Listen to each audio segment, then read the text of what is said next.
When I lost my business, my wife left me for a rich man. 2 years later, she crawled back after finding out who I became. When my tech startup collapsed into a pile of multi-million-dollar debt, Jessica held my face in her hands, looked deep into my eyes, and swore she would stand by me, even if we ended up living in a cardboard box under a bridge.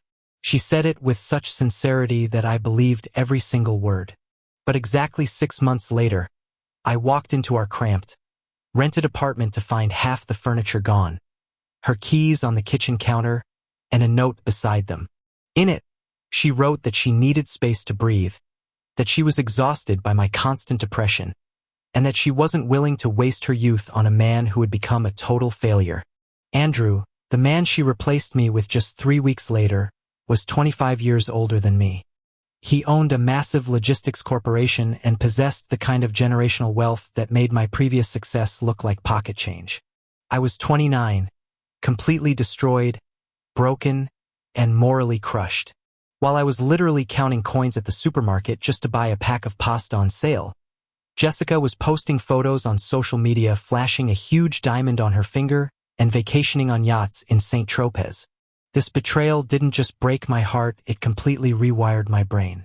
I stopped sleeping more than 4 hours a night. I took a low-paying coding job at a rundown firm, rented a damp room on the edge of the city, and poured every single ounce of my anger, resentment, and shattered pride into creating a unique automated algorithm for managing large-scale transport networks. I worked until my eyes bled. I was driven by a raw, toxic need to prove to her that my failure was just a temporary glitch. A year into my obsession, my development caught the attention of a major venture capital fund. 6 months after that, they bought out my code for an astronomical sum and made me a managing partner. Soon, we were acquired by a giant international conglomerate, and overnight, I turned into a multimillionaire. I bought a penthouse overlooking the city center, but I kept my life incredibly private, staying out of the press and operating behind a chain of investment firms, so that my name never appeared anywhere directly. Then, 3 months ago, my investment group initiated a hostile takeover of a struggling logistics company. It was the exact company owned by Andrew. Due to a series of foolish investments, he was on the brink of bankruptcy, and we bought up all his debt, effectively gaining complete control over his business and his life. Last Tuesday, I was sitting in my office on the 45th floor when my intercom buzzed. My assistant informed me that a woman named Jessica was causing a scene in the reception area. She was demanding to see the new owner of the holding company to beg for a restructuring of the bankruptcy terms for the sake of her husband, Andrew, who was facing total ruin. I calmly replied, "Send her in." The heavy office doors opened. Jessica walked in wearing an expensive designer coat. She looked exactly as beautiful as the day she left me, except her eyes carried a desperate, exhausted strain. She was looking down at her phone, adjusting her purse, and didn't look up until she reached the middle of the room. Jessica cleared her throat and said, without looking at me, "Respected Chairman, please listen to me. My husband Andrew is an honest businessman. Your firm is about to destroy everything he has built over the years.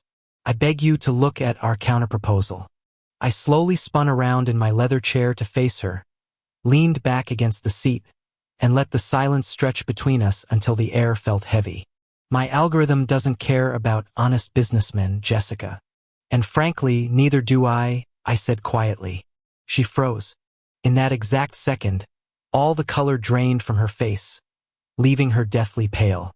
Her smartphone slipped out of her fingers and clattered loudly against the hardwood floor. Her lips parted, trembling, as she stared at my expensive tailored suit, this massive office, and slowly realized exactly who was holding her entire future in his hands. Denis? She whispered, her voice cracking badly. "Oh my God. Denis? Is it really you?" I didn't smile. There was no malice or smugness in my soul. I just kept my eyes locked on hers, feeling an icy, absolute calm wash over me. Jessica took a shaky step forward, her hands reaching out instinctively. "Dennis, I can't believe it. Look at you. I always knew you were a genius. I always believed you would rise again." "That's strange," I replied, leaning forward slightly and resting my elbows on the desk. Because your goodbye note said I was a financial corpse and a failure who would drag you down to the bottom. I actually saved it, by the way. It's a great motivator for work. I highly recommend it." Tears immediately flooded her eyes. She ran up to the desk, clutched the edge of it, and began talking incredibly fast, looking at me with the exact same pleading, alluring tenderness she used to manipulate me with whenever she wanted. "Dennis, please listen to me. Leaving you back then was the biggest, most horrible mistake of my life. I was just scared. The debts, the collectors, the lawsuits. Panicked. But I never stopped loving you. Not for a single second. Andrew. Andrew is a terrible person. He's cruel, he controls my every step. He treats me like a trophy object. It was a living hell. Living with him just made me realize how much I love you and what we used to have. Please, Dennis. For old time's sake. Can we talk? Let's go to a restaurant and discuss everything. We can bring it all back." She was looking at me as if trying to use her beauty like a hypnotic weapon. But looking at her now, I caught myself thinking that I felt an absolute, ringing void. My love for her had died a very long time ago. "I don't think your elderly husband would appreciate you going to a restaurant with another man, Jessica," I said in a flat tone. "I don't care about Andrew," she cried out hysterically, her voice echoing off the panoramic windows. "I'll leave him. I'll file for divorce tomorrow. I swear to you, Dennis. I want to come back to you. We can erase everything that happened. Just imagine how happy we can be now that we have everything." I let out a short, dry laugh, shaking my head. "You don't need me, Jessica. You need this 45th floor. You need the penthouse. You need the security and luxury you expected to get from Andrew. But now that his ship is sinking, you're just looking for a new luxury liner to jump onto. You haven't changed at all."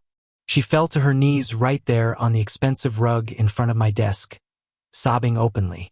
"Dennis, please don't be so cruel. Please, just give me just one chance." I stood up from my desk, walked around it, and stopped right in front of her. For a split second, somewhere deep inside, a ghost of the past stirred, urging me to lift her up and comfort her. But then, the image of that empty apartment flashed before my eyes, the boxes with my things on the floor, and the photos of her happy face in Nice while I was selling my old laptop just to buy food. "The restructuring of Andrew's company will be finalized on Friday," I said in a freezing tone, looking down at her. "He will be stripped of all rights, shares, and kicked out of the board of directors. Your beautiful life at someone else's expense is over, Jessica. And as for us, there is no us anymore, and there never will be. Now get up and get out of here before I call security." In that moment, she realized her tears no longer worked. Her sorrow instantly evaporated, giving way to an ugly, hissing rage. She scrambled to her feet, wiping the mascara across her face, and screamed, her voice breaking into a shriek. "You're a monster, Dennis. You achieved all of this just out of revenge. You're pathetic. You'll always be that insecure little boy I walked out on." "Perhaps," I answered quietly, sitting back down in my chair. "But now that little boy owns everything you have left. Goodbye, Jessica." She snatched her phone from the floor and flew out of the office, slamming the heavy door so hard that the glass partitions rattled. 6 months have passed since then. The acquisition of the company was completely finalized. Andrew was left at a total loss. He was forced into early retirement with a tiny payout that barely covered his personal debts. As mutual acquaintances told me, Jessica did indeed file for divorce as soon as she realized the old man could no longer pay for her whims. But she didn't account for one thing: an ironclad prenuptial agreement that Andrew had forced her to sign before the wedding. In the end, the court left her absolutely penniless. The other day, someone sent me a link to a community page from our old neighborhood. Jessica is now working as a receptionist at an ordinary car repair shop on the outskirts of the city and rents a tiny, gray studio apartment, exactly like the one she once abandoned me in. My business is thriving, and I have finally stopped working 18-hour days. I bought a large house on the coast, sometimes in the evenings, sitting on the terrace and watching the sunset over the ocean. I remember that note on the kitchen counter.